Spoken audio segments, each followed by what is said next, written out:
I thank the chairman for yielding. I ask unanimous consent to revise and extend my remarks. Without objection. Thank you for yielding. I am supportive of this rule. I can think of a better rule. I would have liked the rule to be more open. I had a substitute for the particular amendment that we're posing to the Constitution, but that will not be permissible.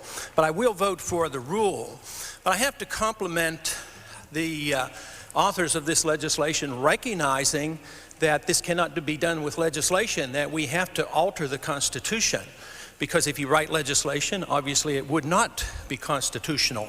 So therefore, I think this is, the authors of the proposal should be complimented. Also, they deserve some credit for courage, because it is my understanding that this will be the first time that we will alter the Bill of Rights. And in doing so, I think we should do this with a great deal of thoughtfulness.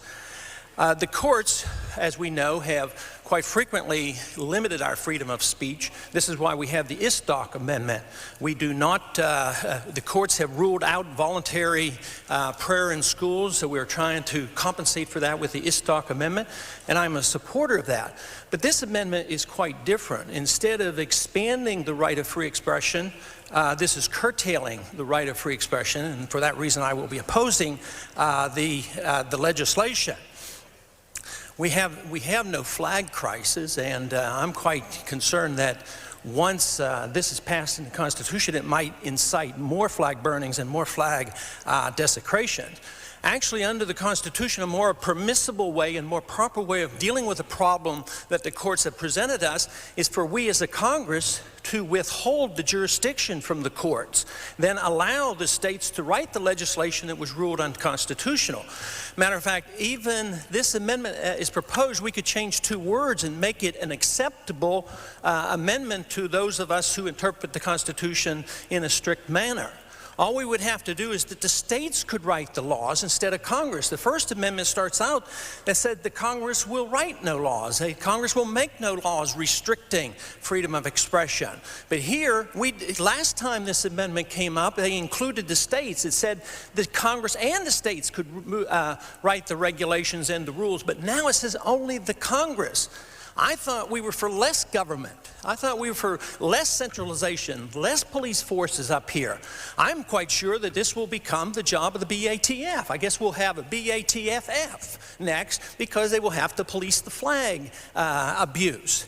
And there's a lot of reasons why we should oppose this. One is that it's not only a freedom of speech issue, it's also a property rights issue.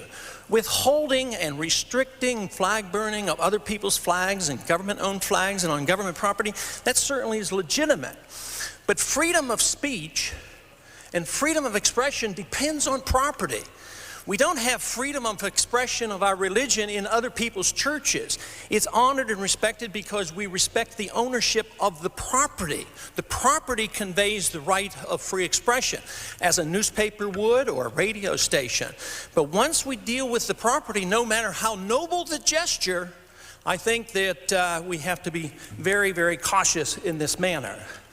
And the original intent of the Founding Fathers and in this Constitution, in writing the Constitution, was never that we would be so involved in writing regulations and legislations on free expression and an attack on private property ownership. And then again, it really defies the 9th and 10th Amendment. We would be much better off taking the part of the Constitution that allows us to remove the jurisdiction from the courts, and thus then permitting the states to write the laws as they see fit. And I yield back.